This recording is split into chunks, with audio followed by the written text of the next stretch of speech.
bound in Maine and living on base, I once answered the phone to find the sheriff's office asking if there was anyone at Outward Bound who had maps and familiarity with the terrain in the White Mountains on the border with New Hampshire. It seems that 2 backcountry skiers had failed to return the day before and had spent the night out unexpectedly in freezing temperatures. There was a search underway, including wardens, K-9 units, and airplanes. The airplane had spotted the pair and radioed their location to the officers on the ground, but it was so cold that all of their GPS units had stopped working, and no one had a map and compass or knew how to navigate without a GPS. I grabbed a few maps and a compass and led the would-be rescuers to the pair. This is why I always bring maps and a compass with me when I go into the backcountry. The maps help me get a bird's eye view of my surroundings, and I enjoy the mental challenge of keeping track of where I am. It's also reassuring to know that if I get hurt or come across someone else who needs assistance, I can call would-be rescuers and tell them exactly where I am, even if my GPS isn't working. I hope you're excited to learn how to navigate in the backcountry using a map, a compass, and your brain. I know the idea of navigating without a GPS can be intimidating, but like any complex skill, we can break it down into smaller parts and master each one. It may be tempting to jump right into learning to read maps and work with compasses, but before we do that, we should first lay the foundations of navigating simply by learning to be aware of our surroundings. We need to develop the ability to use a variety of our senses to create a mental model of where we are. If we develop that skill first, we'll be less likely to make an error when we start using maps and a compass. It's easy, for example, to accidentally hold your map upside down, but if you have a good mental model of where you are, you'll quickly catch your error. This basic awareness training involves noticing things like landmarks, prevailing wind, the direction of the sun and the length of the shadows, and even sounds and smells. It involves paying attention to how much time you've been walking and at what pace to get an idea of how far you've traveled. Techniques such as these are what allowed people before the advent of modern navigation tools to find their way. Humans are certainly capable of using their senses to navigate, but most of us in the modern world haven't spent much time or effort developing that skill. The good news is that practicing these skills is enjoyable. It involves taking a walk in a park. A good place to practice would be a public natural area with a variety of well-marked trails. To make sure you won't get too lost, pick a place to practice that is not incredibly vast and that has clear boundaries on all sides. For example, I picked Crosby Farm Regional Park in St. Paul, Minnesota. It's a 736-acre park on the floodplain of the Mississippi River, and it's sandwiched between the river to the southeast and the river bluffs to the northwest. It is also bookended by the Interstate 35E to the northeast and Highway 5 to the southwest. The relatively small size of the park and its clear boundaries give me the confidence to practice navigating without a map. For this first practice hike, our learning objectives will be simply to start paying attention with all of our senses, practice building a mental model of our surroundings, and practice keeping track of our location within that model. On a later hike, we'll work on estimating pace and distance traveled. Before you start, pick up or print a hiking brochure or a small map that shows the trails. As you would anytime you venture into the outdoors, tell someone where you're going and when to expect you back, and bring a communication device like a cell phone. Before leaving the trailhead, take a few moments to activate your other senses. There's an acronym that will help us remember what to notice. It's SLOWS: sounds, landmarks, odors, wind, and sun. First, listen for sounds. At Crosby Farm, for example, I'm able to hear traffic on Interstate 35E and Highway 5 as both roads cross bridges over the Mississippi River. I can also hear traffic on Shepherd Road, which skirts the top of the bluff. The traffic noise from each of these roads is distinct from the others. Vehicles make different sounds when they're on a bridge as compared with solid ground. And the traffic on 35E includes more semi-trucks and is moving at a greater speed than the traffic on either of the other two roads. If I pay attention to the distinct sounds of each road, I should be able to orient myself using just these sounds. Of course, when you're hiking in an area that is not so urban, you'll be listening for other sounds, like the crashing of waves, the roar of rapids, or noisy colonies of breeding birds. But an urban park makes a safe place to practice the skill of navigating by sound. As you stand at the trailhead listening, you might find that you naturally tilt your head to one side or another, or rotate to left or right as you try to get a fix on the sound. This is your natural instinct for locating the source of sounds. By rotating your head, you cause the sound waves to reach each ear at a slightly different time and in a different phase of their wave. From this information, your brain calculates the general direction of the sound. Rotating your head may also help you figure out the direction of the sound by judging the relative volume of the noise. When it's equally loud in both ears, your head is probably pointed in the direction of whatever is making the sound. The good news is that all of these calculations are done subconsciously, and all you have to do to get a fix on the sound is to take the time to listen and to scan with your head in different directions and tilts. The more you practice this, the more confident you'll become in your ability to navigate by sound. Next in our SLOWS acronym is landmarks. At the trailhead, study the map to begin to build your mental model of the place where you'll be walking. Notice the orientation of prominent features. For example, is there a river or creek? If so, which direction is it flowing? Is there a road or a train track that cuts through the park? Try to memorize key features of the map. Spend a few moments with your eyes closed trying to visualize the area. Then open your eyes and compare your mental map to the printed one. Now, look for landmarks that may be outside of the area of your map, but that you should be able to see for at least part of the time while you're walking. At Crosby Farm, I can see the river bluffs below Shepherd Road, as well as the bluffs on the opposite side of the river, further away. When I get close enough to either Interstate 35E or Highway 5, I will be able to see the bridges. In addition, not far away, to the west-southwest, is the Minneapolis-St. Paul International Airport. And while I cannot see the airport itself, I can see the planes lining up to land there. Of course, in a more remote area, rather than a highway, you'd be looking for landmarks like a distinctive hill or mountain, or perhaps a radio tower or fire lookout. But again, an urban park is a good place to practice navigating by landmarks. Next in our SLOWS acronym is odors. Are there people tending to a campfire or a charcoal grill? Is there a restaurant nearby with an exhaust fan pumping kitchen smells into the air? These smells can help guide you back to the trailhead. By comparison to the human-built world, once you enter the natural area, it may not seem at first like there are many distinctive smells.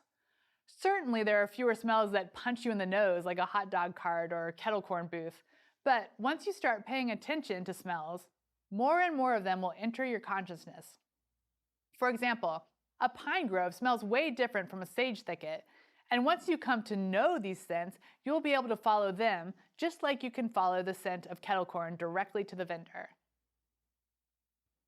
Next in our SLOWS acronym is wind. Take a moment to notice the direction of the wind. Because buildings, valleys, or other low features can influence the direction of ground level wind, high clouds will be a more reliable indicator of the wind direction. Look to see what direction the high clouds are moving, and then add that information to the mental model you're building of the area. Certainly, wind direction can change, and you wouldn't want to rely solely on wind direction to navigate, but it can be another piece of the puzzle. Most likely, if the wind direction did change while you were out hiking, you would notice an accompanying change in the wind's temperature, speed, or humidity, as it would likely signal an approaching weather front. If the personality of the wind remains unchanged, you can guess its direction remains unchanged as well. Of course, this would not be true if you were hiking in a place where winds are locally influenced by land and water features. For example, next to the ocean, where you get a sea breeze during the day and a land breeze during night. If you're hiking in an area with locally influenced winds, do some research on the winds before you set out. One more thing about the wind.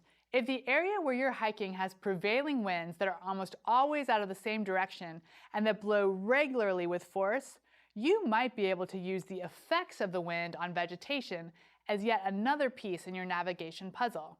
For example, you might be able to see trees that appear to be wind-blown even if the wind isn't currently blowing. Their growth is stunted in the direction of the prevailing wind and more robust on their sheltered side. Or perhaps tall grasses or reeds are tilted in one direction. If this is the case, this is one more piece to add to your navigation puzzle.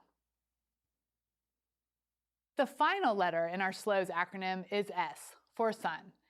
As you stand at the trailhead, notice the location of the sun and the length of the shadows. Of course, the sun moves across the sky, and its relative direction in relation to you will change over the course of hours, but it can tell you in a very general sense which direction is which.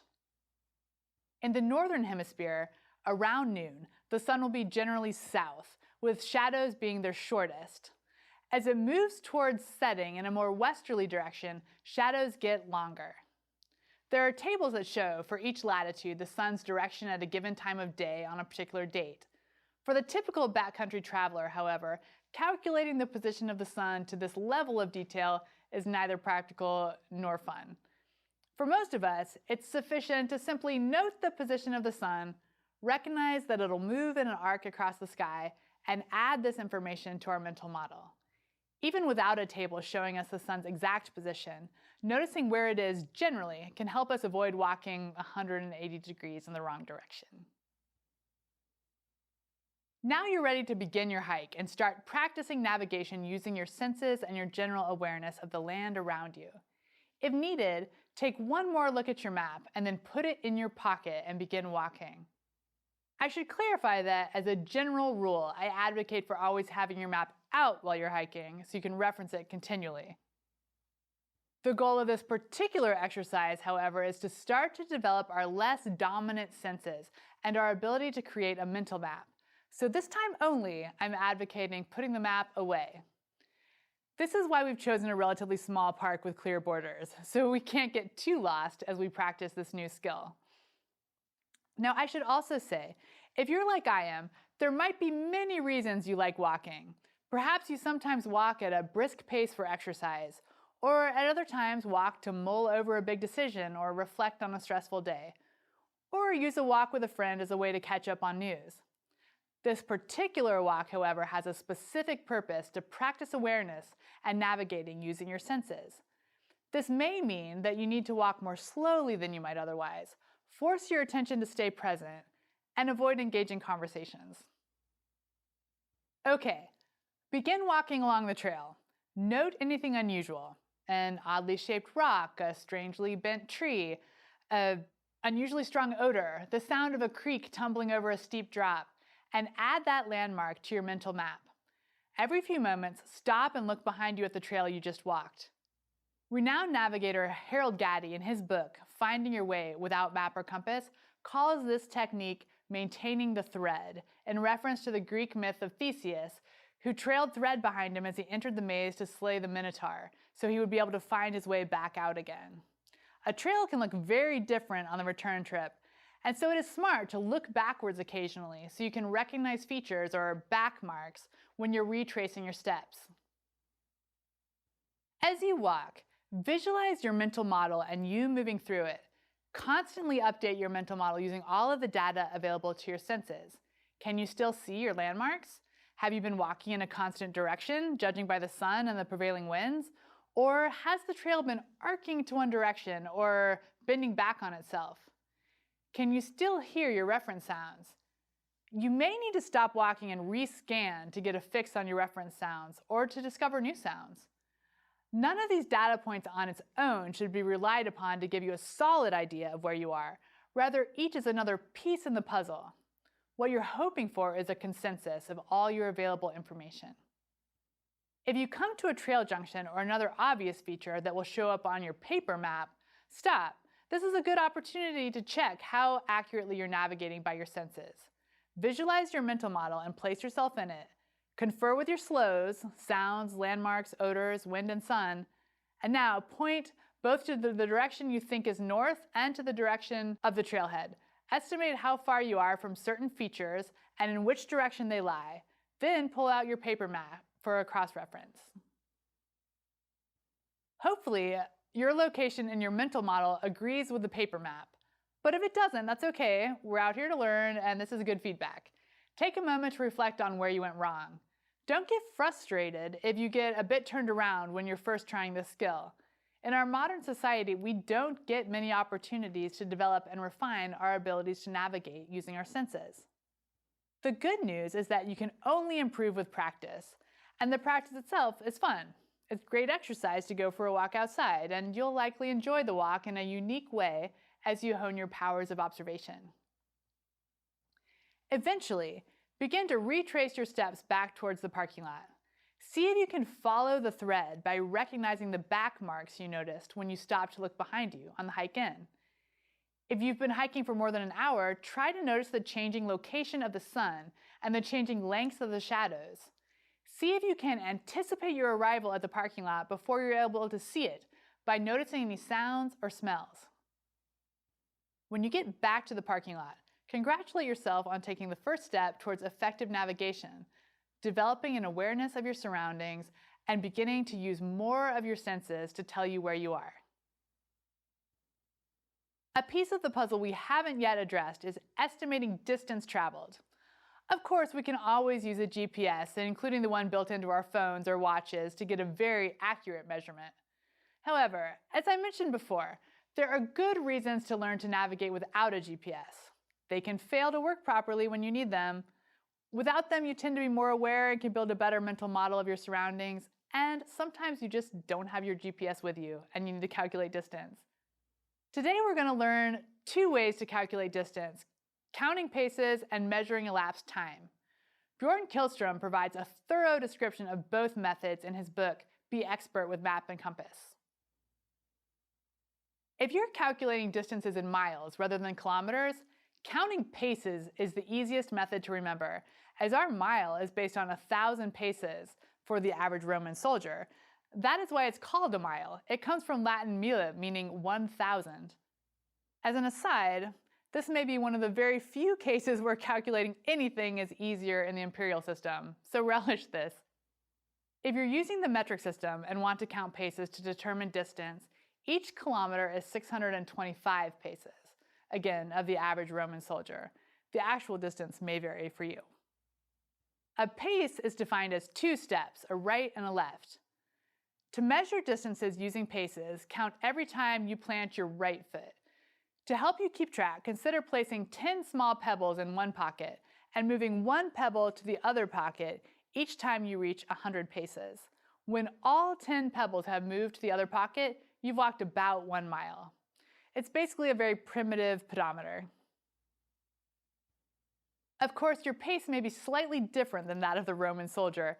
If you want to be more precise with this method, you can figure out the actual distance of your pace by measuring a 200-foot long stretch of pavement using a measuring tape. Count your paces, or double steps, as you walk there and back, using your normal stride.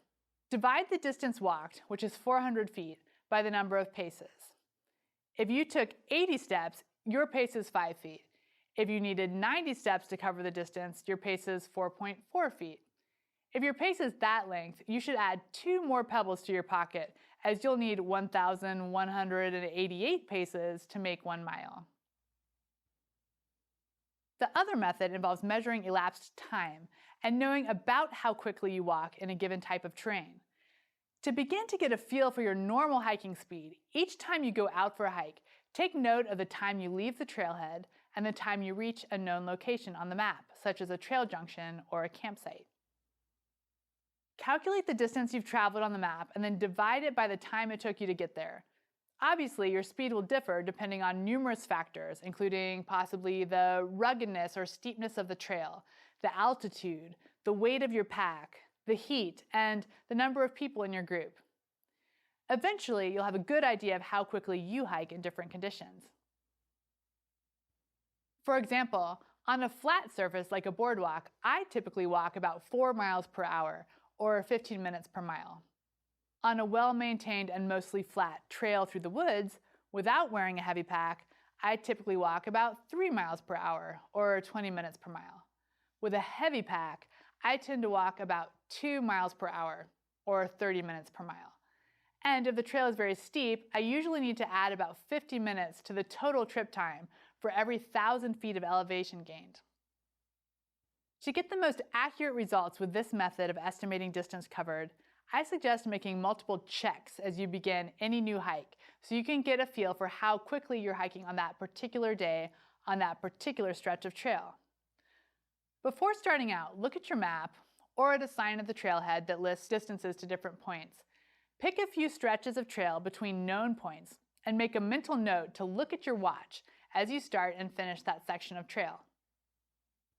Once you've made a few of these spot checks of your speed, you can pretty reliably estimate how far you'll travel in a given time.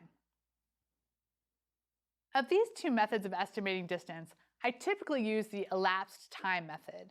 I prefer this one because I get to outsource the task of counting to my watch. This frees my mind from counting paces and moving pebbles from one pocket to the other, freeing brain power for the more enjoyable task of noticing the world around me. It's good, however, to become comfortable with both methods. Counting paces can be more accurate for short distances where you need to be very precise, or for off-trail travel where it's difficult to maintain a constant speed. Also, occasionally watches break, and it's good to have a backup method. Now, from our lecture today, you have two things to practice: building a mental model using slows, sounds, landmarks, odors, wind and sun, and keeping track of your location within it, which includes not only slows, but also being able to calculate distance.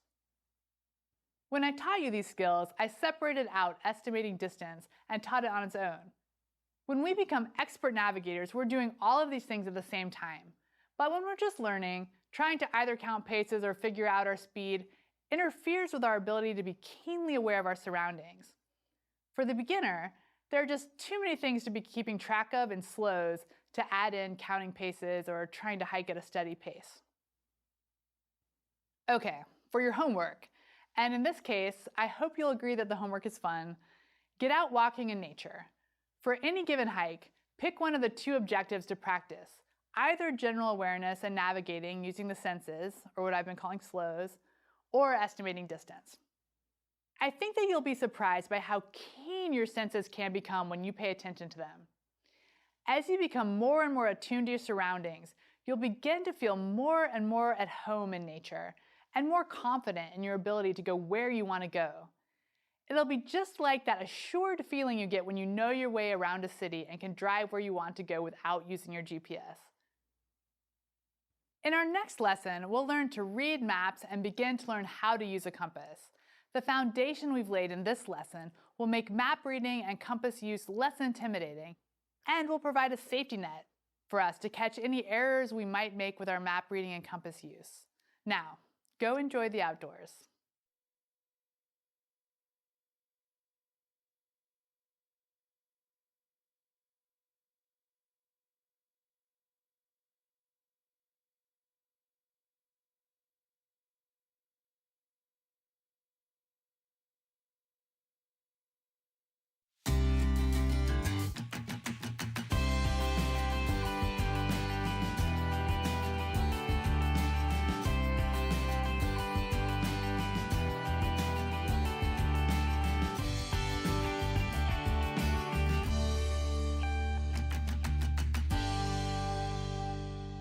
There is an elegant technology that can allow us to get a bird's eye view looking through the trees of the surface of the land.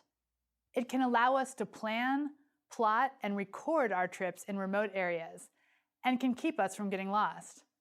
The display size is 3 feet by 2 feet, and it weighs only 3 ounces, can fold to fit in your pocket, and doesn't require any batteries. It even comes in waterproof models and costs about as much as a sandwich. Of course, I'm talking about a topographic map. Topo maps may be a bit intimidating to read at first, but with some practice, the topographic lines will transform in your mind into ridges, peaks, valleys, and canyons. In fact, I got to witness a woman who had lost her sight learn to use a tactile topographic map that a student of mine had created using a Braille printer. Within a few minutes of learning about topographic lines and exploring the lines with her fingers, she was able to say, "Oh, I see there's a peak here, and then it drops down to a little valley before reaching a beach." Once you get good at reading topographic maps, you may find yourself spending hours poring over maps, dreaming of exploring the terrain. I once spent an entire flight following our path on the topographic mapping app on my iPad. We were flying over the canyons of Arizona and the mountains of Colorado, and I had been really looking forward to looking out the window, but clouds blocked any view of the ground, so I created the images in my mind's eye from the topo lines. On most topo maps, the topographic contour lines are printed in brown. Each line follows a particular elevation above sea level. One way to conceptualize this is to visualize the sea rising 20 feet. The new shoreline would be at the 20-foot contour line. If it rose 1,000 feet, the new shoreline would be at the 1,000-foot contour line. When contour lines make concentric circles, you know that it is the top of a hill. When they are shaped like a bunch of letter U's stacked inside each other, it's a ridge, with the round part of the U pointing downhill. When they're shaped like a bunch of letter V's stacked inside each other, it is a drainage, and the V's are pointing uphill. When contour lines are spread out from each other, the land is relatively flat. When they're crowded together, the land is steep. And when they merge, it's a cliff. If you ever need a reminder of how the shape and spacing of the contour lines correspond to the land surface, you can use your hand and an ink pen. Make one hand into a miniature mountain range, and with your other hand, draw a contour line around the summit of your highest knuckle. Then draw the next lowest contour lines, including the summit of your next highest knuckle and the saddle between the two, the long ridges down your two fingers, and the drainage between them. Now you can flatten out your hand to switch between 3D and flat. Notice how the contour lines on the ridges are U's and the drainages are V's.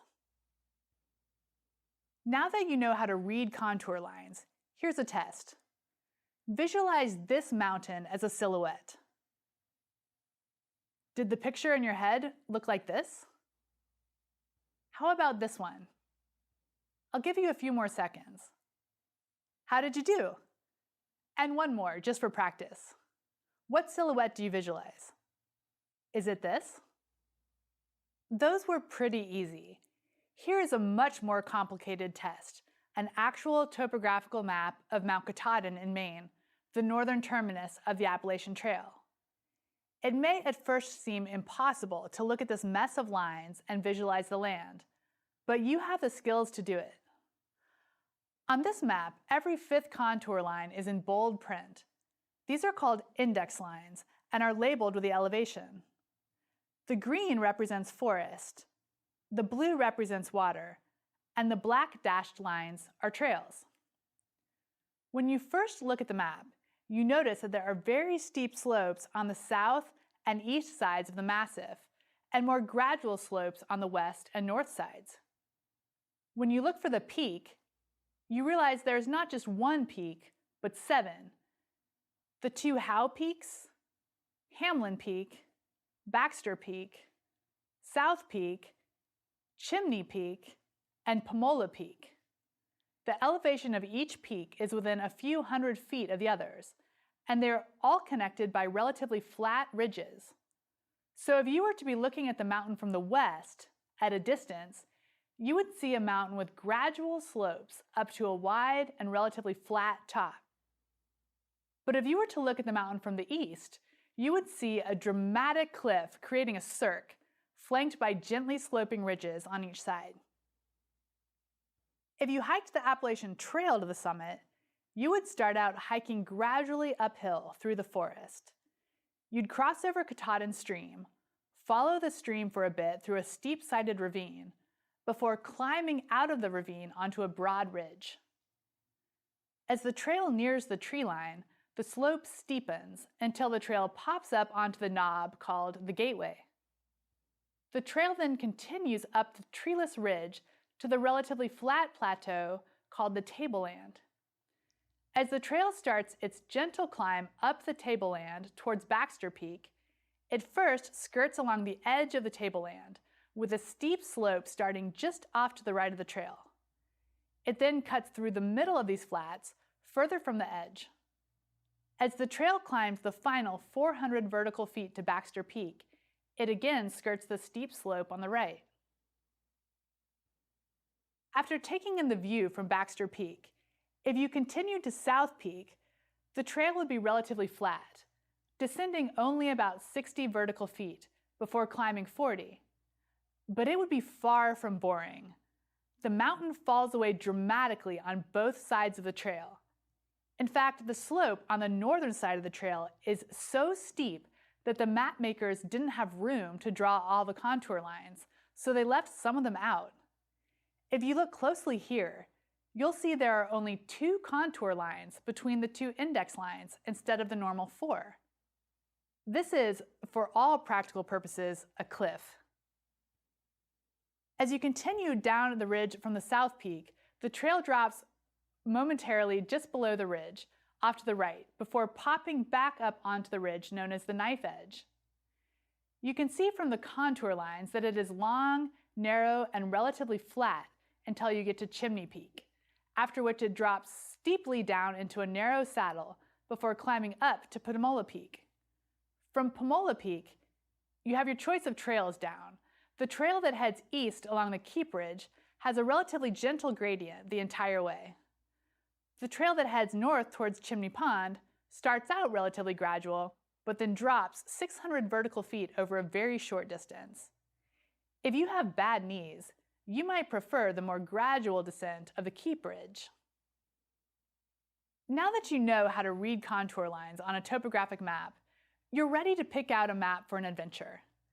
There are numerous companies and organizations that produce topographic maps, so anytime you open a new map, it's worth checking the details in the key, or legend, because it may be different from other maps you've used. The key will show you the symbols and colors used to denote different features. It will also tell you the scale, the contour interval, the date the map was last updated, the datum, which I'll explain in a minute, the north arrow, the magnetic declination, and the names of adjoining maps. The scale will tell you the relationship between a given distance on the map and the corresponding distance in the real world. It's often given as a ratio, for example, 1 to 24,000, or as a ruler divided into miles and fractions of miles, or kilometers, or as both. In a 1 to 24,000 scale map, 1 inch on the map represents 24,000 inches in the real world, which is 2,000 feet, or about 2/5 of a mile. As an aside, this scale may seem like a random choice, but topo maps of the United States were first made by surveyors on foot, and 2,000 feet was an easy distance for them to measure. That legacy continues today, and many of our maps retain this scale. The amount of detail you can see in a 1 to 24,000 map will be far greater than what you'll be able to see on a 1 to 250,000 scale map, where 1 inch equals 4 miles. The sheets of paper are the same size for these two maps, but the 1 to 24,000 map will show only around 50 or 60 square miles of terrain, whereas the 1 to 250,000 scale map will show around 7,000 or 8,000 square miles. With the 1 to 24,000 map, your view is like being in a hot air balloon. With the 1 to 250,000 map, your view is like being in a commercial airliner. While you're planning a trip from the comfort of your kitchen table, a 1 to 250,000 scale map would be very useful. It would help you